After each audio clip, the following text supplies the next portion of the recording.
আসসালামু আলাইকুম। ডিম ভুনা করার জন্য প্রথমে ডিমগুলোকে সিদ্ধ করে খোসা ছাড়িয়ে নিতে হবে। এবার তেল গরম করে ডিমগুলোকে হালকা ভেজে নিতে হবে। তা হয়ে গেলে ডিমগুলোকে উঠিয়ে নিব। একই তেলে গোটা মশলা ফোড়ন দিব। এবার পেঁয়াজ কুচি দিয়ে হালকা বাদামি না হওয়া পর্যন্ত ভেজে নিব।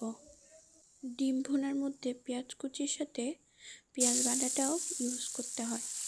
তাহলে দেখবেন আপনার ডিম ভুনার গ্রেভিটা একদম পারফেক্ট ঘন হয়ে এসছে আর খেতেও অনেক ভালো লাগবে।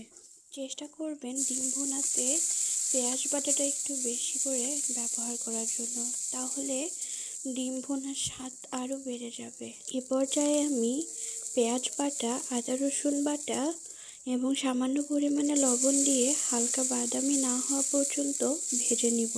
খেয়াল রাখবেন মশলা কষানোর সময় মশলাটা যেন পুড়ে না যায়, তাই অনবরত নেড়ে চেড়ে নেবেন।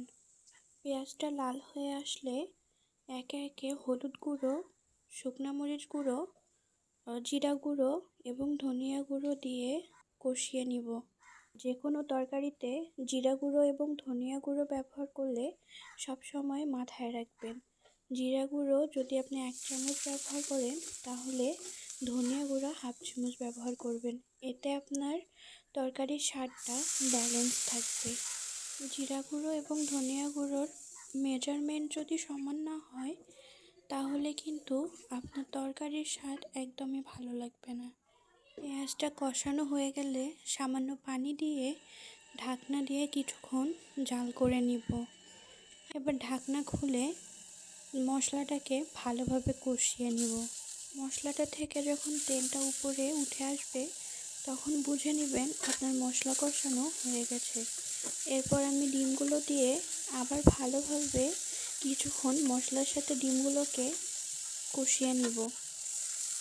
ডিম কষানো হয়ে গেলে সামান্য পরিমাণে পানি দিয়ে ঢাকনা দিয়ে নিব। আমি কয়েকটি কাঁচামরিচ দিয়ে দিয়েছিলাম, এতে আপনার রান্নার স্বাদটা আরও দ্বিগুণ হয়ে যাবে। পানি শুকিয়ে এলে ঢাকনা খুলে হালকা কষিয়ে নিলেই তৈরি হয়ে যাবে মজাদার ডিম ভুনা।